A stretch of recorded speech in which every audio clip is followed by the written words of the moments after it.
here's what I would like to do this morning. I wanted to go over them. And I'll tell you, admittedly, we probably spend more time on this early in the class than it's actually worth for the exam. Yes, you'll probably see one question from this stuff on the exam. We will not spend this much time on every small topic along the way, but this is kind of the first opportunity I have to reprogram your brains into how you have to think about these things to be able to answer these questions on the test. And I know some of you probably feel like you're not the best test takers in the world. I mean, just from experience, and do some of you put yourself in that boat? You feel like you're not a great test taker? Yeah. And so let me tell you a secret about that. There's no shame in that, because standardized tests are a bunch of garbage. And see, I have the ability to say that because most people who whine about standardized tests and say they're garbage are people who struggle with them. And so people say, oh, you're just whining. You know, it's because you don't do well on them. See, I am not that person. I can master any standardized test you throw at me. I've been able to do it all my life. And that's why I can unequivocally say they're full of crap.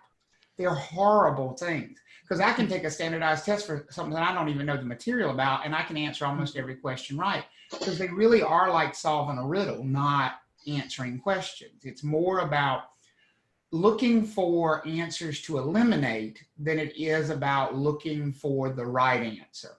And so one of the things I like to do as part of the class, because my job is to prepare you for the licensing exam, is to get you in the mode of really how you need to approach questions in this class. And that is always, or almost always, going to be better done through process of elimination, rather than trying to read something and figure out, okay, this is exactly what they're talking about. And let me tell you why that doesn't work well. There will be plenty of test questions where they don't give you enough information to come up with the right answer. Like to know for sure. How many of you hate when they do that on a test? Or when they give you, you know, two answers that are right and you have to choose the one that's the most right. That's the other thing that frustrates people like crazy. You know, it's going to happen. So the best way to approach these tests is to look at the answer choices and say, I know it cannot be, and just start eliminating and cross out, get rid of the ones that are not possible. And then see how many you're left with. Very often, you'll only be left with one that's possible. You may not know that's the right answer, but you know it's the only possibility of the ones they gave you. Does that make sense for everybody? Okay. And so that's kind of why we spend a little bit more time on this than it might otherwise be worth, just because it's at the very beginning and I'm using it as a tool to try to help begin some test taking strategy for you. So just looking at the first one here, it says Travis wants to deed a property over to Catherine with the stipulation that Catherine may not use the property for the purpose of establishing a hog farm at any time in the future. Does that, so let me ask you this question here. I don't know why there it goes, came back. When you look at a question like this or a fact pattern like this, who's the grantor? Let's first find the grantor. Who's the grantor here? Travis. Okay, so we're going to use green to highlight or circle our grantor. Travis, there's the grantor, all right? And who is the grantee here? Who is getting ownership of the property? Catherine. Catherine is. Oops. I changed. Hey, can everybody hear me? I'm using this headset for the first time. Yeah, we hear you. Yes. Yes. Or I do. I can't answer for everybody, but I hear you. But I hear you. Well, good. You're the only one that needs to hear me. Well, gosh, that's just rude to the rest of us. Sorry, guys. The funny thing, I'm not here to make friends. The funny thing was need before friends. Elise said that, I was almost about to say, and I'm the only one that matters anyway. So I'm glad you did it for me. You took the bullet for me. So Travis is the grantor and Catherine is the grantee. So here's my question. is Travis placing any restrictions whatsoever on the property when he's granting it over to Catherine? Yes. Yes. Yes. So what does that eliminate as a possibility? If the grantor is placing restrictions, what does that eliminate? Fee simple Absolute. absolute. It eliminates fee simple absolute. See, I'm not looking for what the right answer is. I'm looking for stuff it can't be. It can't be fee simple absolute. All right. So now let's look at what kind of restriction it is. Is it a time restriction or is it a use restriction? Which one do we have?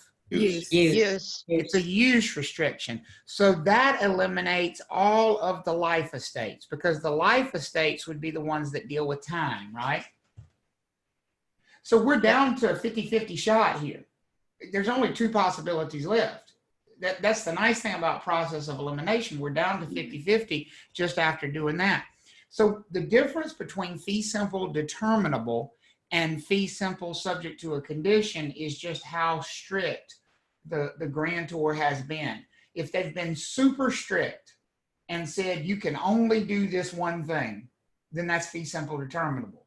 If they've been more lenient and said, well, you can do everything except this one thing, that's subject to a condition. So which one do we have here? Have they been super strict or have they just been, more lenient and said, do anything you want to as long as you don't do this one thing? Which one do we have?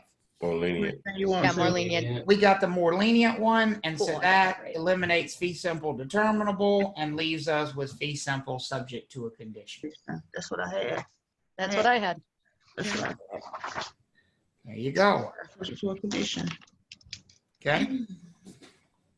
Anybody have any question about that one before I scroll to the next one? Are we okay with that?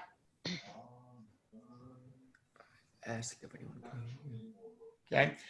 The second one says Yuchan is selling her family's farm to Bo, who will have ownership for a limited duration of time, and Yuchan has left provision that future ownership will end up in the hands of Christine. Bo's time of ownership will be limited based on his own lifespan. Well, let's do the same thing. Let's identify the grantor first. Who's the grantor? Yushan. Yuchan. Yep. Absolutely. And who is the grantee? Who is obtaining ownership of it? Bo. Bo is. Okay. So now we've got a grantor and we've got a grantee. Is our grantor Yuchan placing any restrictions on the property? Yes. Yes. She is. She is. And so that eliminates fee simple absolute because fee simple absolute would be a grantor not placing any restrictions. Is everybody okay on that? Yes. Yep. Okay, good. So now, is this restriction based on time or use? Which one do we have? Time. This is a time-based restriction. So that eliminates fee simple determinable and fee simple subject to a condition because those are based on use. So we're down to 4 possibilities here. All of the life estates. Time means life estate. Yeah. Okay. So with a life estate, anytime you're dealing with a life estate, you need to know 2 people that are really important. We need to know who the life tenant is, Come in, though. You okay? and we need to know who the measuring life is. Yeah. And then we need to know who the remainder is. It's actually 3 people we need to be aware of with a life estate. Okay? Okay. So let's take a look at it. The life tenant. Isn't the life tenant the same thing as the grantee when you're talking about a life estate? Yes. Yes. So who is our life tenant here? Bo. Bo. That's Bo. Who is our measuring life? If you read through that thing, who's going to determine how long this lasts? Bo. Bo as well, because it says Bo's time of ownership will be limited based on his own lifespan. So he's also the measuring life. And then the remainder man, it says Yuchan has left provision that future ownership will end up in the hands of Christine. So do we have a remainder? Yes. And that is who? Christine. Christine. Christine. Okay, so piece this together for me. If these 2 people are the same, the life tenant and the measuring life, can't we eliminate life estate pour Autre V? Yeah. Yes. Those go away, right? So that leaves us, this is a conventional life estate because Okay. the measuring life and the life tenant are the same thing. Yep. Yeah, conventional. Does that make sense? Per Autre means another person, right? Right. It means the life tenant and the measuring life are two different people. Oh, okay. That's what pour Autre means. Okay. So this is a conventional life estate. And do we have a remainder? Yes. Yes. So that eliminates the reversionary. Our answer Ah. is conventional life estate with a Got that one wrong. remainder. Oh, I got that one. I got that one wrong. That's all right. That's why we go through. But does it make sense now, Charlene? Do you see, do you Yeah. see the disconnect? It does. Once I learned what pure Autre meant, it was easy to eliminate. Good. Good. So the life estate per attribute is, so explain that one more time so I can get it. A life estate per Autre just simply means we're looking, because we're always looking at these two people right here, the life tenant and the measuring life. As simply and straightforward as I can put it, if they are the same, if they're the same person, that's a conventional life estate. Okay. If they are two different people, if you look at measuring life and life tenant and they're two different people, that's a life estate per Autre. Okay. Okay. Travis and Yes. not Nadia asked to repeat it. What part, Nadia? Help me out here. I don't know where your brain is.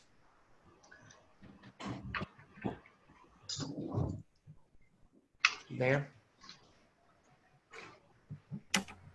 Okay. I don't know what, I can't, I can't explain the whole answer. Well, the whole answer, Nadia, you need to go back and watch the whole video. I mean, and I don't mean that in a smart way. What I mean is, if you don't understand the small questions I'm asking along the way, that means you got to review the whole topic over again, because the whole answer involves a bunch of different steps. We have to ask ourselves, is the grantor placing a restriction? And the answer for us was yes. And that's how we eliminated fee simple absolute.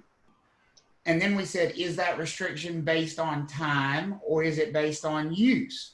And we said it was based on time. So that eliminated the fee simple determinable and fee simple subject to a condition. And then we said, okay, so this is a life estate. And we said, we need to know with any life estate, who is the life tenant? Who is the grantee? Who owns the property right now during the life estate? And that we said that was Bo. And then we said, who is the measuring life, which is the person who dies until fill in the blank dies. And that was also Bo in this case, because it said his ownership would be limited based on his lifespan. So Bo is the measuring life, Bo is the life tenant. That's the same person. That means this is a conventional life estate. And since the grantor named what would happen to it, since the grantor named what would happen to it, that's a remainder. So it's conventional life estate with a remainder. Okay. Thank you. Yep. The third one says, Omar has been gifted ownership of a property that will terminate upon his death.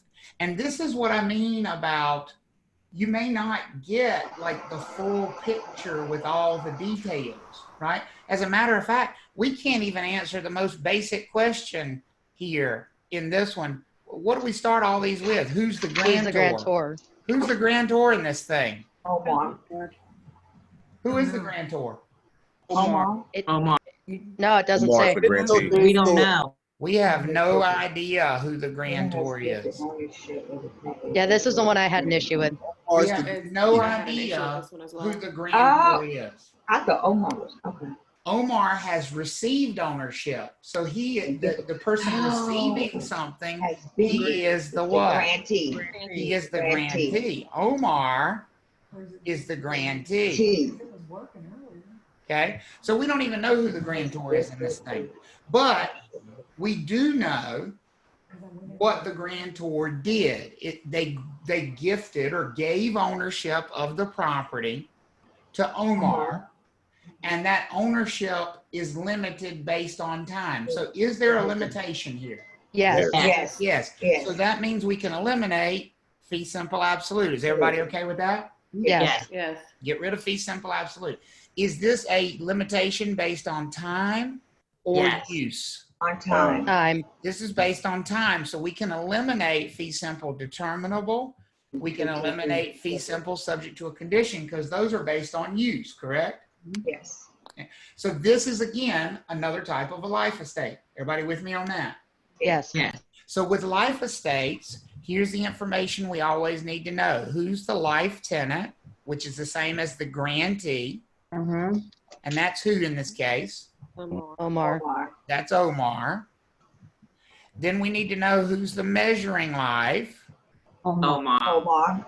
and that again is Omar, and it has to be Omar Because no rest. because it says it will terminate upon his death, and they only gave us one name, right? Hey, Yes. that's a big hint. It can't be Port Autre if you only have what? One person. One person, right? Because Port Autre means you're dealing with at least two separate people. So, all right. So the measuring life is Omar. The life tenant's Omar, and the last thing we always want to know is who is the remainder interest. So who's the remainder here? The grantor. Grantor. Right. They didn't tell us one, right? Yeah. So There's not one. The grantor is a Which means you're right. It's going to go back to the grantor. So if these two are the same, the life tenant and the measuring life, what kind of life estate do we say we have? A revisionary. Convention. Don't do that. The measuring life and the life tenant have nothing to do with remainder and reversionary. They tell us whether it's conventional or Conventional or Port life. Autre. It's a Okay. So which one is it? Is Conventional. it conventional Conventional or life. Port Autre? Conventional. Conventional. Conventional. Now we need to answer the second half of the question. It's conventional, but does it have a remainder or is it No. reversionary? It's reversionary. It is reversionary. So this is a conventional life estate with a reversionary. Reversionary. yeah. See, I answered that one last. Did as I went through all six, and whatever's left over, I put that as the last answer. And that's Exactly what I did. again a great way to do it. Process of elimination with these things, right? But this one is Yeah. a perfect example of they really gave us very little information to go on, but it was enough to eliminate the other choices. Does that make sense for everybody? Yeah. Okay. So look at this one. And by the way, not that my opinion necessarily matters. In my opinion, this might be the toughest one Yeah, I got very confused on this one. of the batch. It says Sammy is purchasing a hunting reservation in eastern North Carolina. The state of North Carolina has rules and regulations regarding the use of such premises, as does Edgecombe County, County. where the property is located. So there's rules, there's regulations, okay? The grantor of the reservation makes these limitations clear to Sammy, who proceeds with the transaction anyway. So let's answer our basic questions. Who's the grantor? They actually don't even tell us the name. They just They just say grantor. Which is a grantor. It's just grantor. That's all they say. So the grantor doesn't have a name. Who is the grantee? Sammy. Sammy is the grantee. Is everybody okay with that statement? Yes. Yes.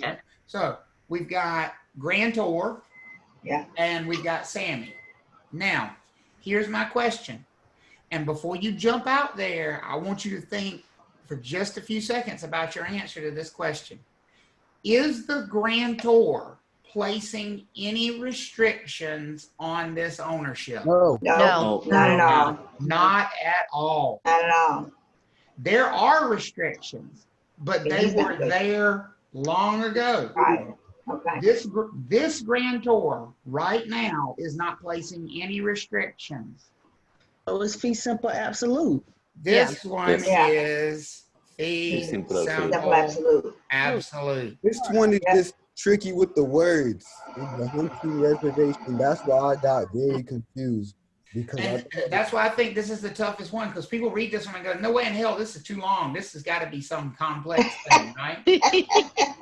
But the It truth made the is, limitations clear, but it didn't add exactly, Cherry. Our job always as a grantor is to say to the next person, Here are the Are rules the- that were in place when I bought the property, and you're gonna have to follow them because they are pertinent to the property. I'm not Not restricting placing you. any restrictions. They were there before me, and they'll be there after you. I thought it was fee simple determinable when I first read it, but well, I had the conclusion of it was fee simple absolute and determinable because I seen that they placed no regulations, but the hunting reservation just being a hunting reservation. That's Yes. right. And Tricked me up. so John, here's what the valuable lesson is from this one.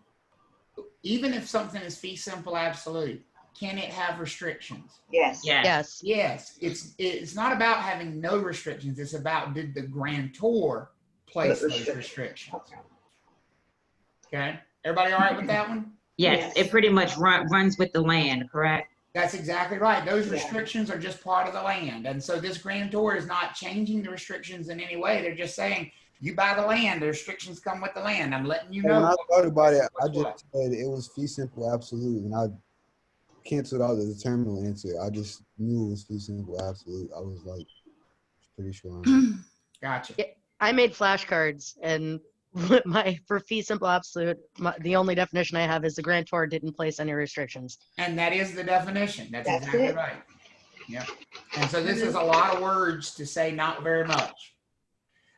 You know how you could simplify this? The grantor sold Sammy the property. That's literally what all those words say. Yeah. The grantor sold Sammy the property, and they didn't place any restrictions. They just sold him the property, and they said, here's what you're buying. That's it. Okay. Christina is gifting a parcel of land to her cousin for a time period that will end with the death of the cousin's oldest child. Now we're deep in the family tree here. Yeah, this was the other one I got confused by. At the conclusion of this time period, Christina expects that ownership will return to her or her heirs. Okay, so let's start in the same manner we do with all of these. Can we find a grantor? Who's the grantor here? Christina. Christina is the grantor. Okay, how about the grantee? Who is the grantee? The cousin. The cousin. There's our grantee right there. The cousin. Are there restrictions being placed by the grantor? Yes. Yes. Fine. Yes. So we can eliminate fee simple absolute. And if you were playing along, you could have eliminated it because it was the answer to the last one, and we only used each one of these once each time anyway. So, but we know that there are restrictions, so that eliminates fee simple absolute. Is this a time restriction or is this a use restriction? Time. Fine. This is a time restriction. So we can eliminate fee simple determinable. We can eliminate fee simple subject to a condition. Okay. Those are, Ave, we are working on homework, the property ownership interest card. Reversionary entry. Now, if it's a time restriction, we know it's a life estate. So with a life estate, we always want to know who is the life tenant, which is the same thing as the grantee. And so who is that in this case? Who's our grantee? Christina. Not The grantor. cousin. The cousin. The cousin. The life tenant is the cousin. They're the ones Then the measuring got life. ownership. Now we need to know who is the measuring life. So Cousin's oldest daughter. that's Cousin's right. oldest child. The cousin's oldest child is the measuring life. It says it will end with the death. Because remember, even though they call it a life estate, you're always looking for who dies, right? Yes. And so the measuring life is cousin's child. So that's for Autre. Okay. And then the last thing we need to know is what's the remainder? All right. Do we know a remainder? Yes, Christina's heirs. It reverts. Okay. So Back. it reverts, right? Because it goes back to her. She expects it will return to her. Does that make sense? I like how Yeah. you put that because now that makes the answer so much easier because Okay. it reverts back. Yep. So Reversionary. we've Reversion. got cousin and cousin's child. Is that the same person or two different people? Two different people. Two different people. So this is not conventional. This is what? Life, Pure attribute. This is per ultra V with a Revisionary. Reversionary. reversionary interest. Because we Oh, I don't got it. have a remainder. Right. Lucci got that one right. I did. She's excited. She's dancing. I did too. Carl, I don't know what Carlos is doing. He's having a spasm of some sort over there.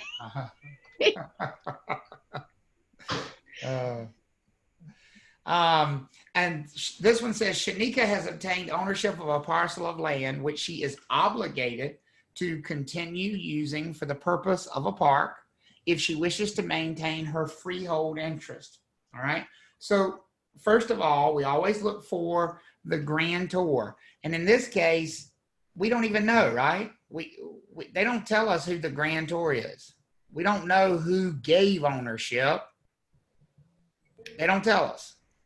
So we don't necessarily need to know. Do we know who the grantee is? Shanika. Shanika. Shanika. Shanika is the one getting ownership. Okay. So she is the grantee. She's obtained ownership. She's received ownership, which she is obligated to continue using for purposes of a park. So has the grantor placed any restrictions here? Yes. Yes. Is this a time or use restriction? Use. Use. This is use. So we can eliminate all the life estates because it's not about time. We can eliminate fee simple absolute because there are restrictions.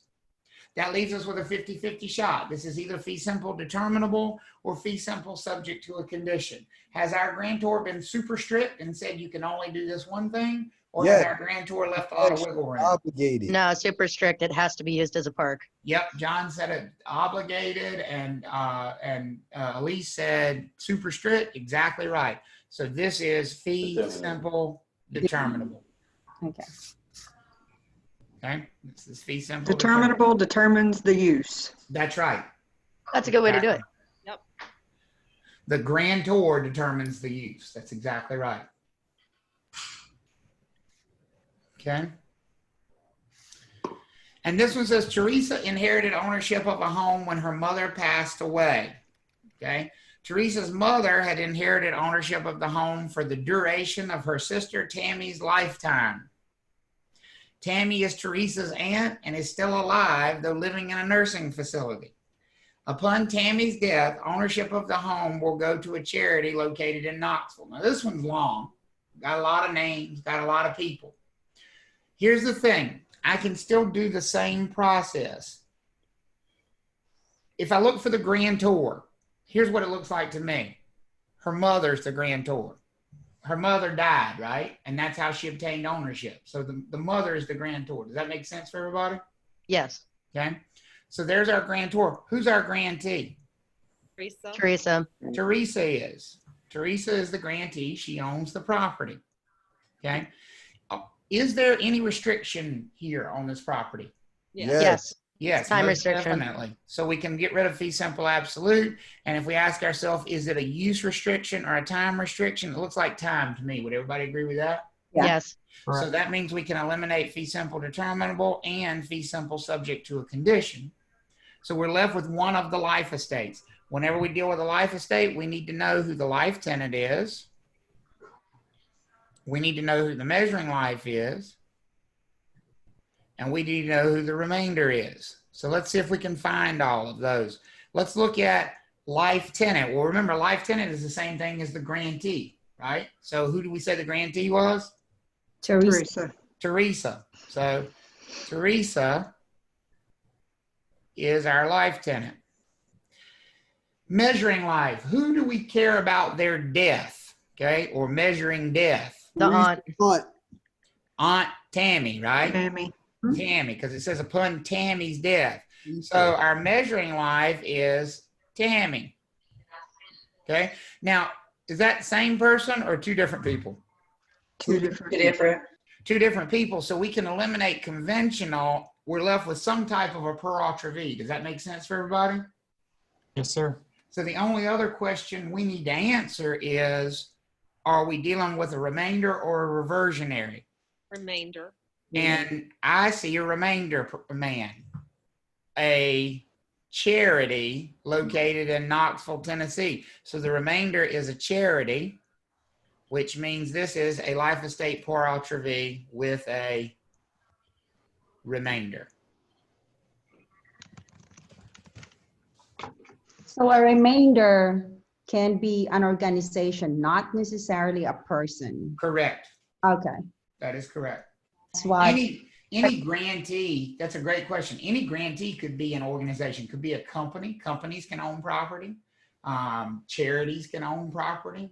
You don't have to be a person in order to own property. I remember this one from the example you told us about how your uncle's farm, not his farm, but the farm that the lady left him, she gave it to a charity. And it went to a charity down the road. Exactly.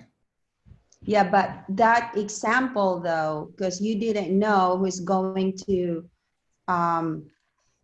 who was the remainder at that time. So that's why it became reversionary, because it goes back to that person, but the person is dead. So then the state owned it, right? No, in my example, my grandfather's example, we knew who the remainder was. It was the Children's Home of North Carolina.